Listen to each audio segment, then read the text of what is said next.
Hey guys, welcome back to my channel. Today I'm going to teach you guys how to waterproof your foundation. And what I mean by waterproofing your foundation is I'm going to teach you guys tips and tricks that are going to help to prolong the wear of your foundation and ways that are going to extend the longevity of your makeup. Now I'm going to show you guys 5 different tricks to do this. You guys can do all 5 like I'm doing, or you can pick and pull different tips and tricks that I'll show you throughout the video, and you guys can kind of use those in your own routine and decide what's going to work best for you. Now, when I say waterproof your foundation, I'm not saying you should do this foundation and then go jump in a swimming pool by any means. I think that this is a great video for showing you guys tips and tricks that will help to extend your makeup time, but I'm not going to say that this is going to last throughout a swimming pool. I don't think you should try to pull this makeup off for a hurricane, but I do think this is going to really help to make your makeup wear better and longer. Now, the first thing I'm going to teach you guys is how to prep your skin. So the first step in your makeup routine should always be skincare. So I'm going to start off with making sure my skin is nice and cleansed and hydrated. The moisturizer that I'm going to use, I'm going to apply within 30 minutes of my makeup application, and that's going to make sure your skin is nice and moisturized and ready to go.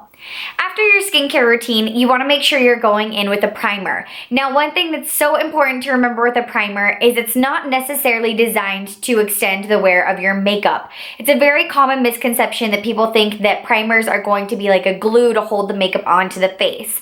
A lot of primers do claim to help extend the wear time of your makeup, but most of them are just to help with the overall appearance of your skin, ways that the foundation is going to appear on the outside, and it's going to help with the application method as well as the texture of the makeup.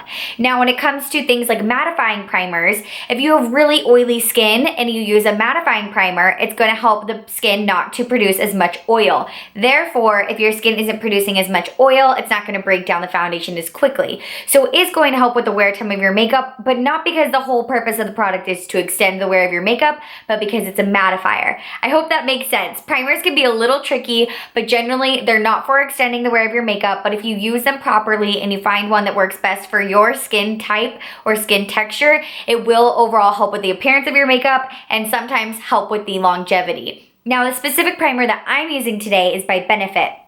And this Benefit primer is intentionally made to extend the wear time of your makeup.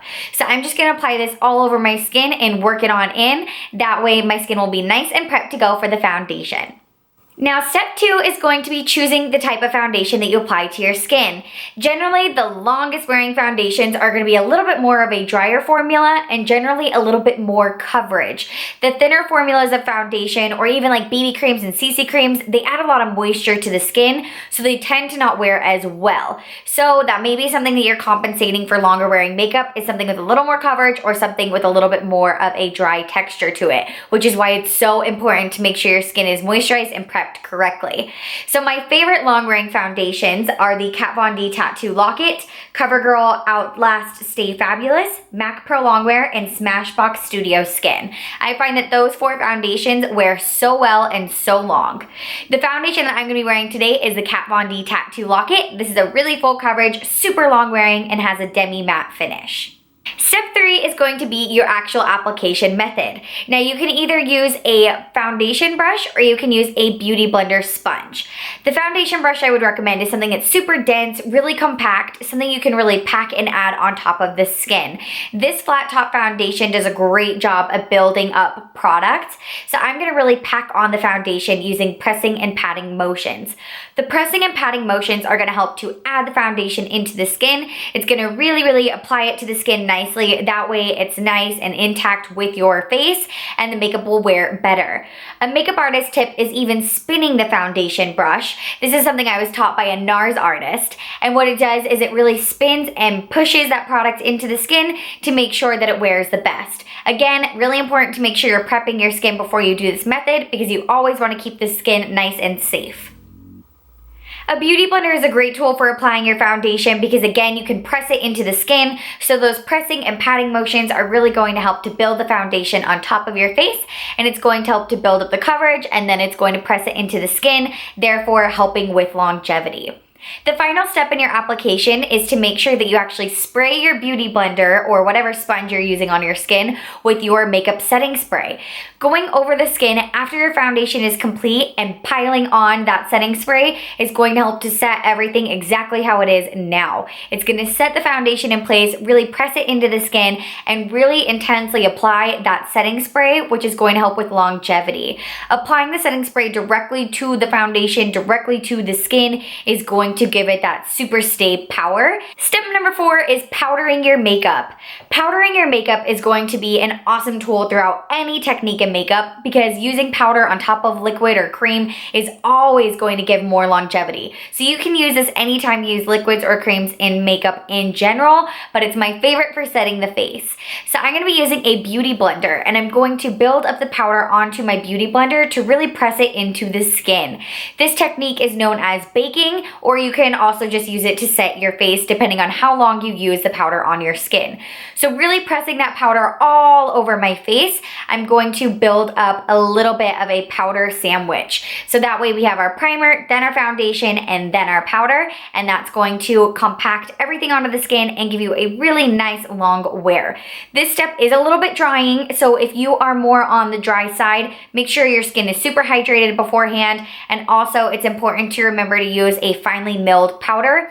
I prefer using a pressed powder because I noticed that a pressed powder is what is going to be the thinnest and it's going to apply to the skin the smoothest, especially if you're doing this pressing and patting motion with the sponge.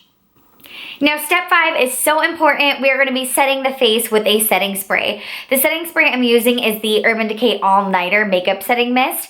I find that this is the most long wearing setting mist that I've ever used, but there are so many different setting sprays on the market. The Scandinavia ones are great, and I also really enjoy the Makeup Forever one. So I'm going to be spraying this all over my skin, a fine mist, and then I'm going to overly drench my skin because this is going to give me the most intense long wearing finish of my foundation. Now our foundation is complete and you are free to apply any makeup you want to apply on top of this, or you could just throw on some waterproof mascara and some lip gloss and call it a day.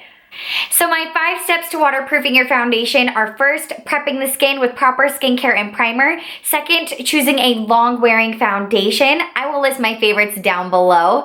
My 3rd tip would be the application method. So making sure that you're really pressing the product into your skin using a dense foundation brush or a sponge. Number 4 is going to be powdering the skin. Like I said, I like to use a sponge and a loose powder.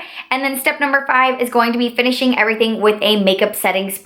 So I will leave all of these tips and tricks down below in the description box. If you guys have any questions, I will reference everything there. Hopefully I cover everything, but if you guys have any questions or any concerns, definitely leave them in my comment section down below. I would love to hear from you guys. I love communicating with y'all on my social media links as well.